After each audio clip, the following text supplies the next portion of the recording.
بسم اللہ الرحمن الرحیم۔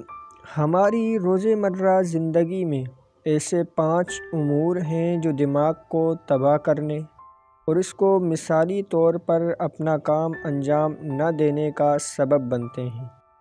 نمبر 1، اکتاہٹ کا احساس۔ خود کو بیزاری اور اکتاہٹ کی آسان سواری بننے کے لیے نہ چھوڑیں۔ جب آپ کے گرد دوستوں کا مجمع نہ ہو تو اپنے لیے خود دوست بنا لیجئے اور رابطوں میں رہیے۔ وقتاً فوقتاً اپنی یادوں کو دماغ میں گردش میں لائیے۔ اس طرح متحرک نہ کرنے کی صورت میں آپ کے دماغ کو کسی بھی دوسرے عضو کی طرح تلفی کا سامنا ہوگا۔ نمبر 2، ناشتہ نہ کرنا۔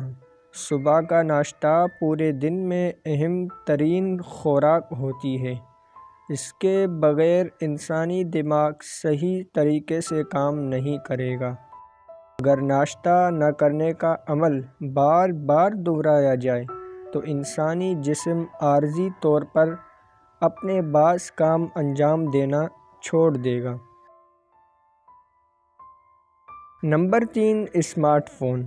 اس حوالے سے مختلف طبی تحقیقات میں ایک بات پر اتفاق سامنے آیا ہے کہ طویل دورانیے تک الیکٹرو میگنیٹک فیلڈ اور مخصوص سطح پر شعاؤں کا سامنا کرنے سے دماغ کو بہت زیادہ نقصان پہنچتا ہے۔ لہٰذا حتی الامکان اسمارٹ فون کا استعمال کم سے کم کیا جانا چاہیے۔ سونے کے دوران تو اسے سر کے نزدیک بھی نہیں رکھنا چاہیے۔ نمبر 4، بیماری میں کام کرنا۔ اگر آپ بیمار ہیں تو گھر میں رہیں تاکہ آرام کریں اور اچھی خوراک لے سکیں۔ کام کو ایک دن ملتوی کرنے میں کوئی حرج نہیں۔ جب آپ بیمار ہوتے ہیں تو آپ کا مدافعتی نظام اس بیماری سے لڑنے کے لیے اپنی آخری حد تک کام کر رہا ہوتا ہے۔ لہذا ایسی حالت میں کام پر جانے سے پہلے معاملہ اور زیادہ خراب ہو جائے گا اور پھیلنے والی مختلف بیماریوں کا سامنا کرنے سے دماغ کے کام کرنے میں رخنہ پیدا ہوگا۔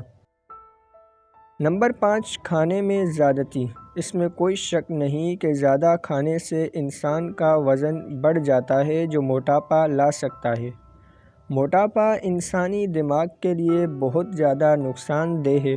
بہت زیادہ موٹاپے کا نتیجہ دماغی عدم نمو اور فطور عقل کی صورت میں سامنے آ سکتا ہے۔